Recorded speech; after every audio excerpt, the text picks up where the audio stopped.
something to be avoided or something to be shamed or whatever. I don't know. My dad, killed himself at 52, and my mom was pretty much hollow from that time forward. So they didn't have a whole lot of time to redeem themselves from, the really awful childhood that we had. And I suspect that my brother and sister, um, you know, were even more profoundly wounded and damaged and broken. Well, they must, I don't know. I mean, my brother's dead. He died of pancreatic cancer, and we were estranged, and my sister is doing her thing, but I don't know how happy she is. I'm not around her enough to say for sure. I knew, I was once as close to her as it's possible to be. I was with her every step of the way while she was raising her kids, because that's what siblings from dysfunctional families, do for each other very often.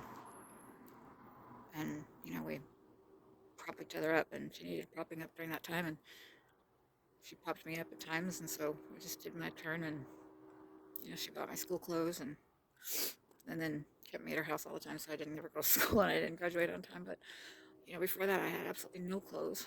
I used to write on my pants one day and then wash them up the next, so nobody would know I was wearing the same pair of pants, except it's kind of hard to do. In fourth grade, I had one pair of pants. They were red, um, like docker material, kind of, except thinner, and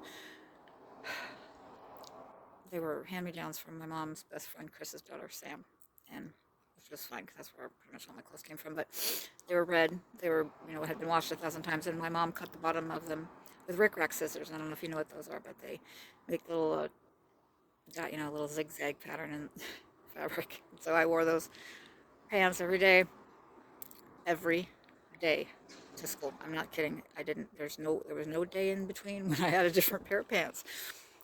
I don't remember before fourth grade, but fourth, fifth, and sixth grade, I had one pair of pants. I take it back. I might have had two pairs of pants in sixth grade, but it was like I wore one pair of pants every day for the first part. And actually, that's still the most horrible thing because when I was in sixth grade, one of the most popular things in the world to have was Sarah jeans. And of course, there was no way in hell I was going to be having nobody's Sarah jeans. Let me just promise you that. So I was wearing I remember I was wearing a green army fatigue coat because I was trying to pretend like I didn't care, so I was doing the slouchy, grungy thing.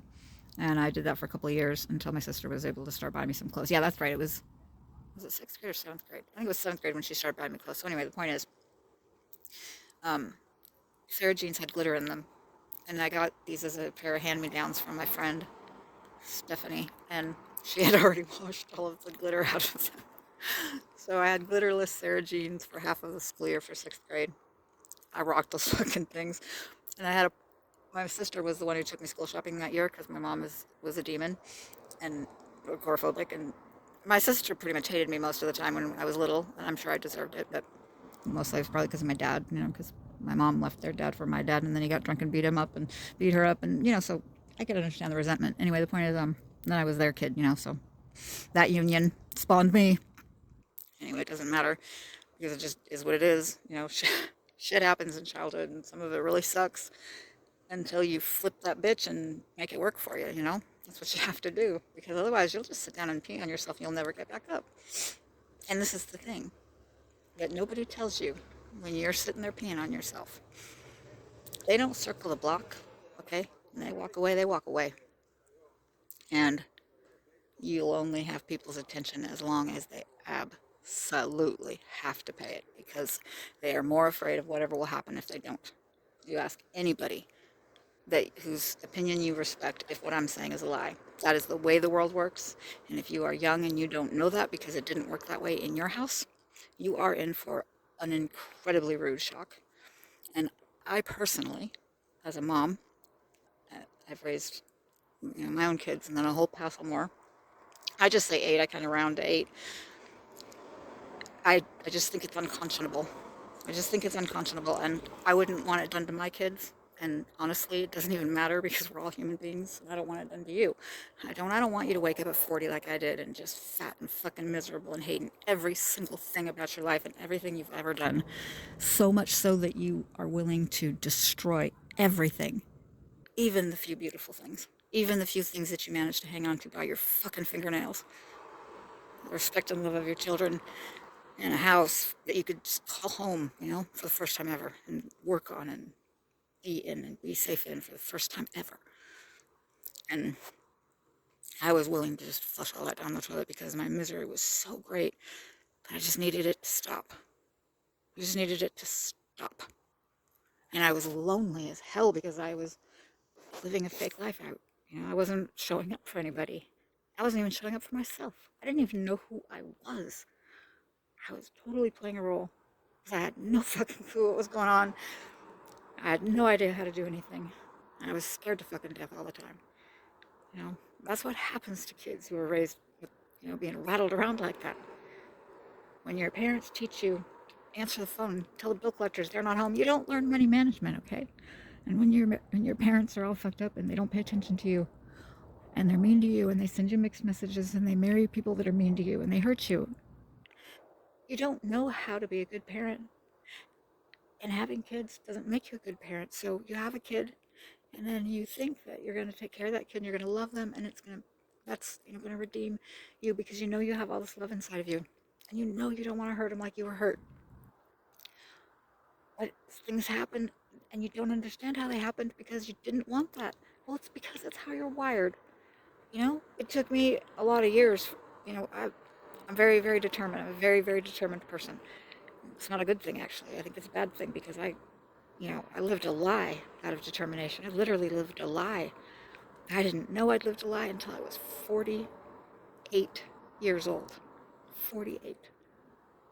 48. I was 2 years away from prescriptions and misery. I felt fucking fantastic every day.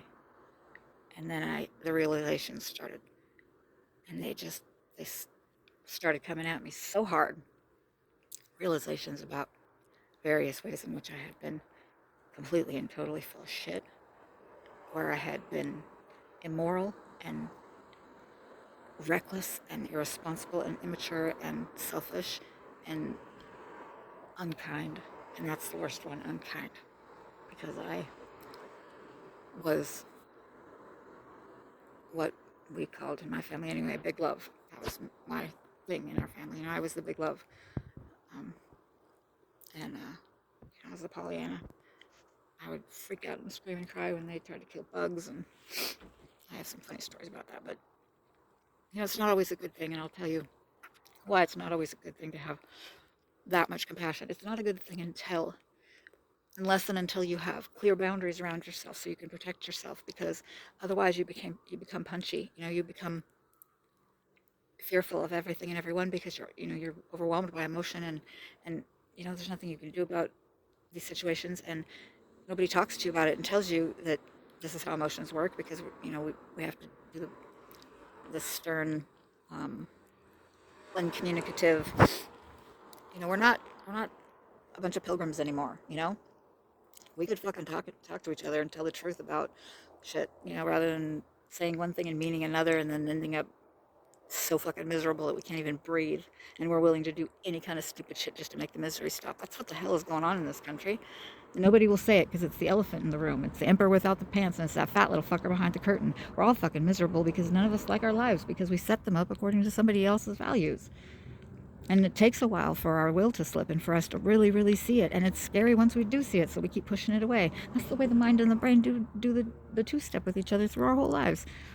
And meanwhile, we become so we brainwash ourselves is what we do. We blame it on other people, but that's bullshit. We do it to ourselves, little by little, but lie, by compromise, by mistruth, by when like Martin said, when you scratch when it doesn't itch and you laugh when it's not funny, and you lose your somebodyness. You do. You just lose it, and you do not know what you bring into this world and what you're capable of, and so then you start to think you're not capable, and then you get depressed. No shit, really. It's no fun to be unable to function, to do the things that you can see that need to be done. And then you hate yourself on some level. You're ashamed of yourself because, of course, if you're being a fucking punk, as my dad would say, you should be ashamed of yourself, right? So I know I was ashamed of myself. I was trying to destroy myself because the shame was going to destroy me. Shame was eating away at me.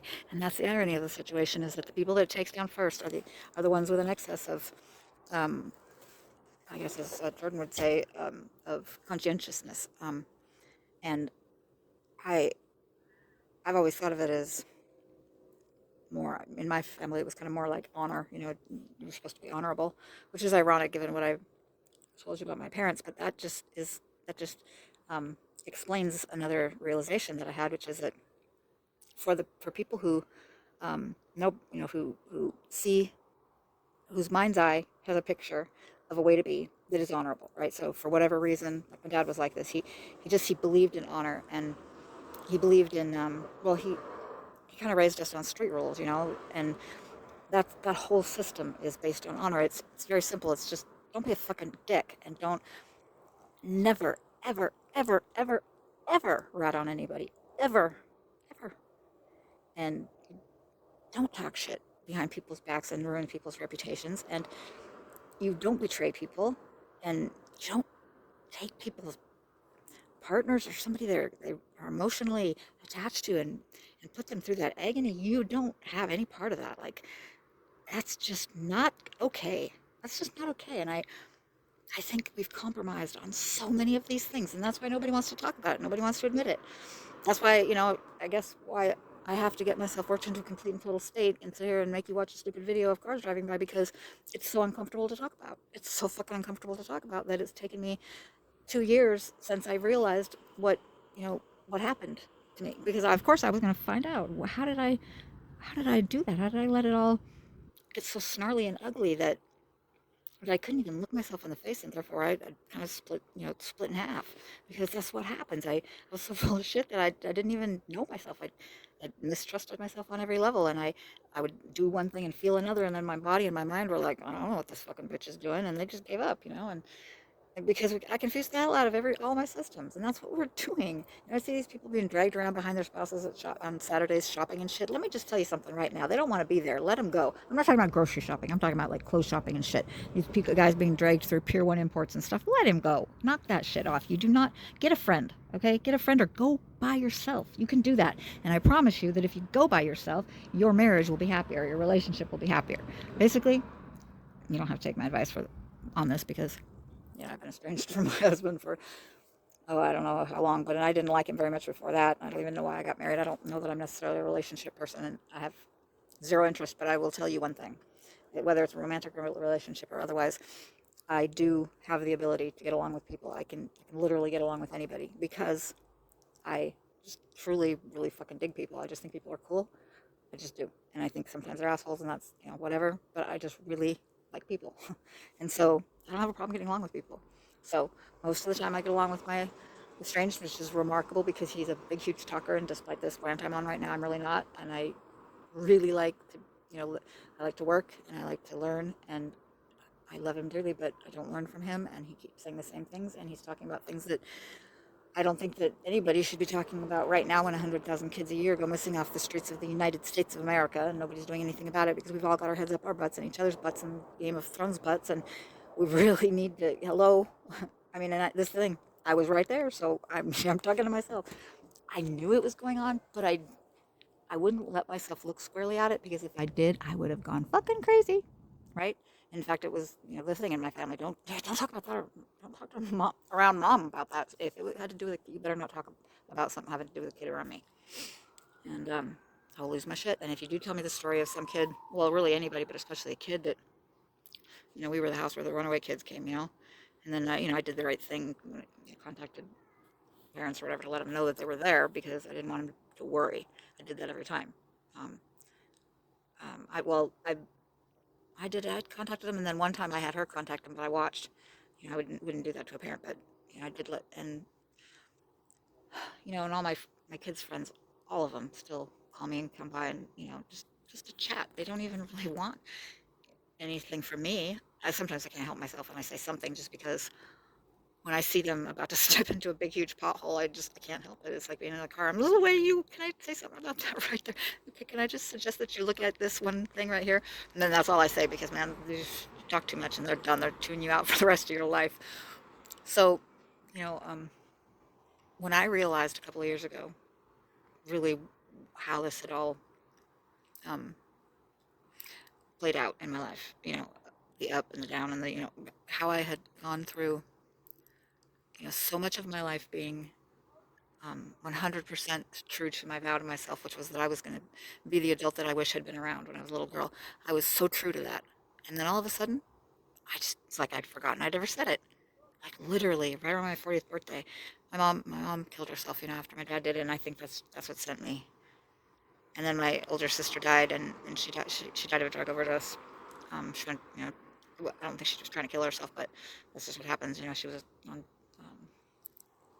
methadone and a whole bunch of other stuff. But so um, and I hadn't talked to her in 10 years because there was a my dad was with her before he killed himself, and I was really hurt and angry that she didn't tell us when he left because he checked into a motel and killed himself. And I just couldn't stop thinking, that if he just stumbled out of my house drunk, you know, I would, um, and he didn't live with me, because he didn't live with them. He was up there with her mom, so his ex-wife and her, and I guess that's where he was going. He kept going on benders, and I guess he was up there. But the weird thing is that he wasn't drunk, which was one of those moments that imprints so hard on you that it literally becomes part of your DNA. I'm sure you've had those moments where, I mean, I could smell the room if I thought about it, you know, because I hadn't seen him sober, in years, and I pictured him up there, being himself and being drunk and then leaving, and why didn't she call us and tell us that he was in a bad way, and to find out that he wasn't even drunk up there, and furthermore that um his oldest stepdaughter had never seen him drunk. Whew, he never hit their mom, so that was, wow, that was really a humdinger. And my mom was dead when I got that bit of news, and then there, going through her stuff, there was, bam, bam, bam, bam, just hit after hit after hit. And I think what I came to the realization when I was 47, and I was partway through this reclamation project, which I embarked on because, the alternative was suicide, which for understandable reasons is just simply not an option, because, you know, how much more does that increase the odds of my kids, and damn, no.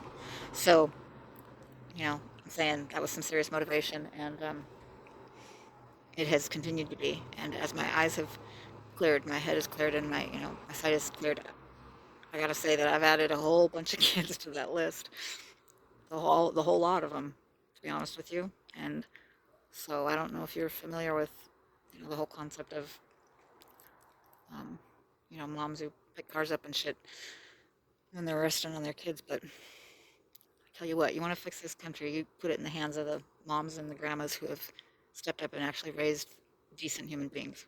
You find parents like that, it doesn't just have to be moms, you find parents like that, who the fruit on their tree is solid and decent and kind and good and responsible. They know how to live in an organized and polite, cooperative society. Because if they didn't, they wouldn't have produced those people. So, we do the opposite, and we wonder why everything's all messed up. Who do we value, and who do we praise, and who do we pay? It's not the parents. We pay people who um, very, very, very often need um, to be seen and helped and connected, but they don't need to be paid or supported. They're not broken human beings. They can take care of themselves. They might need some help to connect, dots and find and take advantage of opportunities. I know I do, but don't just give them some money. That's not what they need. Don't take away their kids. They don't need their kids taken away. They need somebody to stop and take the time to teach them how to fucking parent and how to keep a job.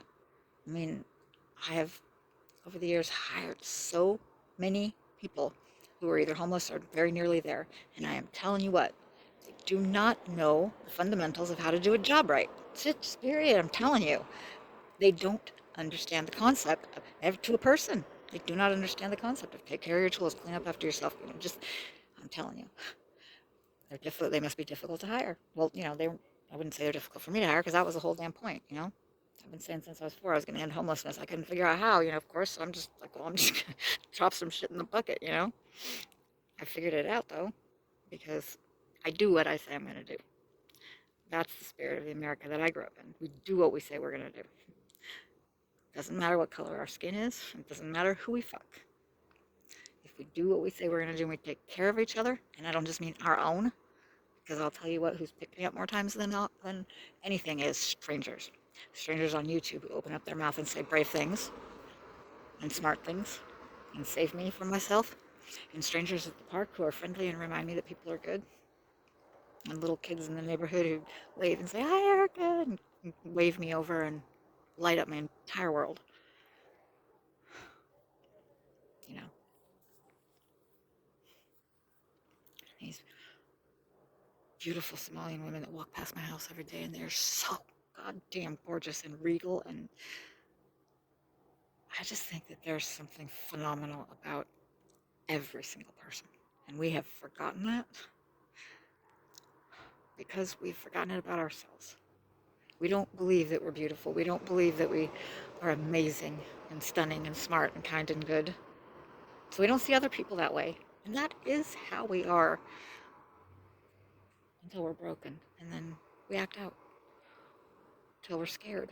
And then we're operating out of fight or flight all the time and we turn into animals, back into animals. Lesser animals. We're not human anymore. You can't be in flight or fight for years and years and years. And you want to understand borderline, any of them. Throw all those fucking diagnoses out the window. They're all wrong. It is all a result of impositions on our nervous system. That's it. The more your nervous system is imposed upon, so the thinner your boundaries or the more flexible or whatever your boundaries, the more frustrated you are because you're stuck listening to somebody go on and on and on, and you don't know how to say, okay, I'm sorry, I don't mean to be rude, but I don't want to hear this. This isn't going to do anything positive for anybody, and I prefer not to hear this. I was 49 fucking years old before I learned how to say those words. Now I can't stop saying them. But that's the thing is, that is going to save my daily dynamic with my estranged husband because he talks about some stupid shit. I just shut him down. And this is a benefit that we could be learning from other people of other cultures because all cultures have different ways of dealing with things, right? And so if we hung around each other more, we're around each other more. Like, for instance, I know that one thing that I have absolutely observed, just because I grew up in Seattle and I grew up, in the hood and on the streets, and I was a poor kid, and so that's where we grew up together, black and white and every color in between. I'm serious, we just were all together. We were down there on the streets. It did not matter what color your skin was or who you fucked. It just mattered if you played by the right, by the rules and didn't fuck over your friends. That was the thing is, we were family, and we didn't do that shit to each other. We had rules, and we took care of each other, and we watched each other's backs, and those rules don't apply anymore. These girls out here in the woods and shit, I can't even actually think about it right now because I don't want to go down a rabbit hole, but I tell you something, you would not want it if it were your daughter, and you would not want her, and this is the thing is, what we don't understand is that it isn't okay when it's anybody's daughter. It isn't okay ever. It isn't okay when it's anybody's son. It's never okay. It's never okay. Ever. Never. Not one time. Not one single time is it ever okay for someone to be treated inhumanely. Ever. Not once. Not child, not dog, not human, it's not okay. It's not okay for us to treat living things as if they don't have value. And we are being punished for that. I promise you. I promise you, I promise you. And I know this because when I stopped sinning against living things was when my head cleared, my body strengthened, my resolve came back, my pride, my dignity, my honor, my compassion, and my kindness. My kindness came back in motherfucking spades. Like, it's remarkable how painful it is to love this much. And I understand why we shut it off. So many of us shut it off because it hurts. And that's what's going on with the borderline. That frustrated love they put out there, and then people don't listen to them, and people don't see them, and they have no effect, no impact. And there's just this rage that builds up inside of you, and you just know it's gonna hurt, and we just need to stop lying about how we feel or what we want. We need to be honest And we need to not do things that we know are wrong. That is literally all it takes to make your life fucking fantastic. And nothing else has to change. You just have to stop being full of shit. You have to start speaking your motherfucking truth every time without fail. If you never, you know, if you do that for yourself, pretty soon you won't be able to help but do it for others. You just won't. You just will. It will be you won't. You can't even imagine doing something that you know. Now, if you don't know, because we're not omniscient. We're not geniuses. I'm just saying, like, you're still gonna fuck things up. I still fuck things up. It's just that if you see something, and you know if you do it, that you are going to be compromising somebody else's um, mental state, or physical, of course. But like, if you know that you're going to be in any way, shape, or form anywhere near their psyche, and you can't do that with all confidence that your intentions are pure, and that you um, are entering into the exact agreement, that you're honest and about like we go so far against this that I could give you examples all day. I know that I did, like, disingenuous shit, when you pretend to be friends with somebody because they have a car, or you stay with somebody because you are afraid to hurt their feelings or whatever. Even that's not okay. It's not okay to do that, because we that's playing God, and we play God a lot. But, like, how do you know that that's not exactly what they need for the next step of their journey? How do you know that? Well, maybe they're tired of you too. I'm just saying, like, it's kind of crazy for us to, and we do it all the damn time. I still do it, and we do it and I know this: when I do it, I can feel my body start to slow down. I'm not kidding. I can feel my brain start to slow down, and I can every single time I can point it to a time when I sat there and let somebody talk about something that I knew was going to something that was going to stress me out and hurt me and upset me, and there wouldn't be anything that I could do about it, right? So it was something that had happened, and it was like in Florida, or, it's just like, I don't let myself hear stuff like that anymore, because it brings me back down to earth. And what I'm trying to do is get my fucking hot air balloon off the ground, so that I can continue to get kind of a better idea what's going on, and figure out how to, do some painting in the sky and shit, and, share some stuff because I'm 50 and I don't like computers, so I have no fucking clue what I'm doing, obviously. I just have a lot of intention. I have so much intention, so I'm just gonna keep fucking saying this shit until somebody hears what I'm trying to say and helps me, because I just I want you to hear it. I just want you to know that you are perfect in every way. And you don't have to be afraid of anybody oppressing you, because if you do, you can't be oppressed. And I just want to reunite people with their kids, and I just want us to do better. So that's it for tonight.